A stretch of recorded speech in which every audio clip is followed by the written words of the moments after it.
All right, so we made it to the ocean here. We're gonna see if we can start getting some clams. Low tide is gonna be about an hour and a half from now, so we always try to get here about an hour and a half, 2 hours before the actual low tide, and then we usually clam until about low tide and have our limit. It doesn't usually take us more than an hour. Limit, I believe, is 15 clams. Razor clams is what we're going for. We got these razor clams. It has a hole in the bottom of the handle here, kind of like a suction. We got our bucket here to collect them in. I got my son here with us, and we got the dog. We're gonna go look for some of the spots, and then I'll kind of show you guys what we're looking for. But there's the ocean. And so today's negative tide is negative a half a foot. Usually any kind of negative tide is good. We usually want a bigger negative tide, but I'm sure we'll still get our limit. So here's the sign right here. See it moving a little bit. That's a clam. Keep your finger off the hole on the handle. Then plug the hole, pull some sand out. Sometimes you can feel their shell. You want to try to avoid crushing them. Sometimes you got to go in the hole a couple times. Once you start digging for them, they start going deeper. There he is right here, look. See him sticking up? Oh man, that's a fat one.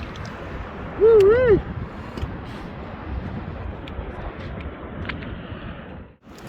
So we got one more cool thing we like to find out here too. This part of the ocean, or this part of the beach I should say, has sand dollars all over. All right, we got to get away from the waves here, but we're looking for these tails.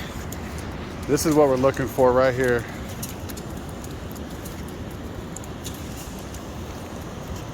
Oh, sorry, my camera's dirty.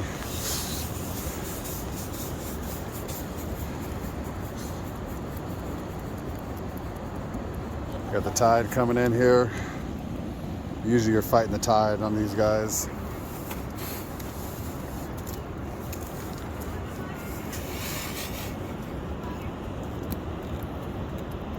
Oh, that water looks gross, doesn't it? Look at that. I do not know what's in that water, but there is a razor clam out of that nasty water. So I answered my question here about that water being weird. Looks. All right, so the razor clams, here's showing the clams.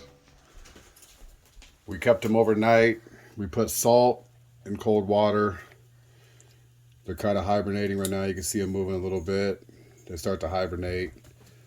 I usually clean these things the night we get home, but we were tired last night, so we put them away. But the first step is to put them in scalding water. So you want to have water boiling, and you're just going to get the shell off. Just drop them in the water. Takes just a couple minutes. So you see the shell pop.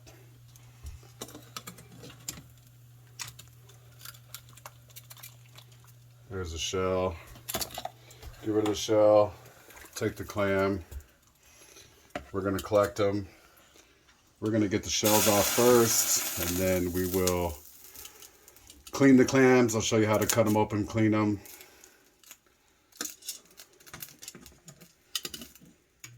We'll show you a couple more of these guys as we get the shells off.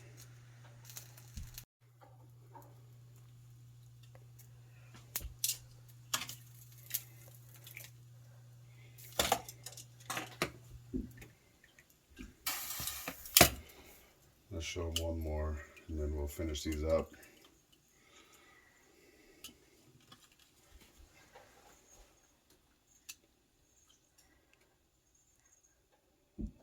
Again, these are probably our favorite clams we've gotten out here in Oregon.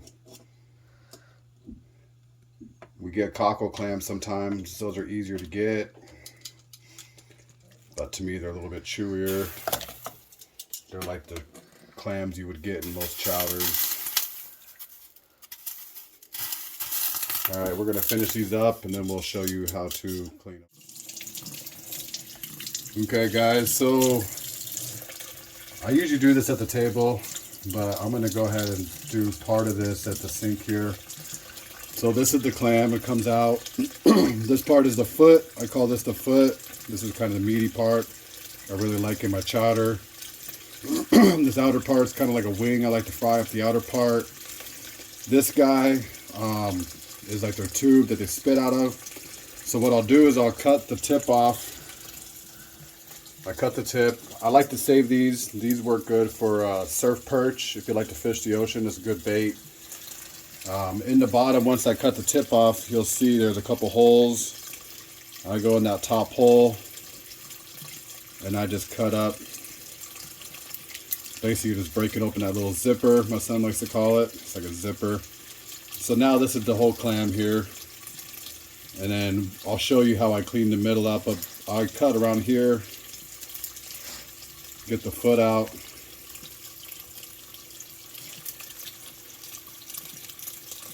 Nothing too fancy, just get the foot detached. Now you got two parts. This guy's pretty clean already by himself. Clean it out, make sure there's nothing there, get the sand off. And then I'll usually cut this, you know, I might cut it right here, cut it down here, just get different clam pieces and I'll fry that up. And then the foot,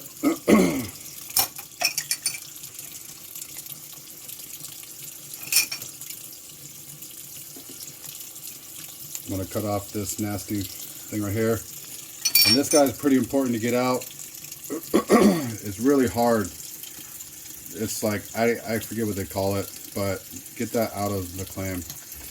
That one popped out right away. Usually you gotta squeeze it. Usually when you cut the top off, you squeeze here and that little thing will pop out. But you can see there's poop here.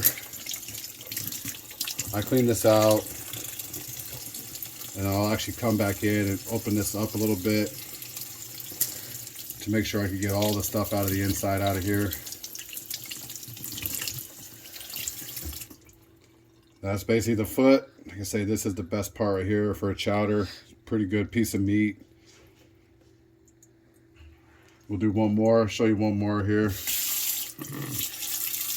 So we got about 25 clams last night.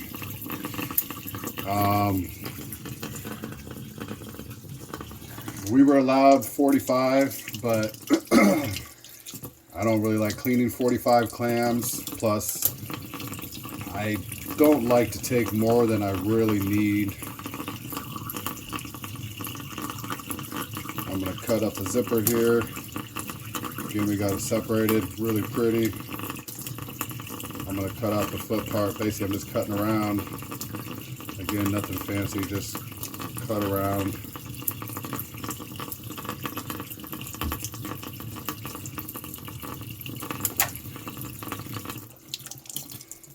So this one is whole. I didn't cut him. He's whole with a hole in the middle. To me, this is good for frying, but I haven't tried it in anything else. There's a little chunk of meat here. This is part of the meat that actually holds the clamshell shut and open. It's a little muscle there. And then the foot, I just cut at an angle. I get rid of that nasty crap on the top. See if I can squeeze that thing out of here. Oh, he must have came out with the top. You don't want to eat that thing. Anyways, so here's the foot. I cut them open. There's a little bit of caca in there, but that's a clean clam. And then I save this for the chowder. I'll do another video on making a chowder. That's it.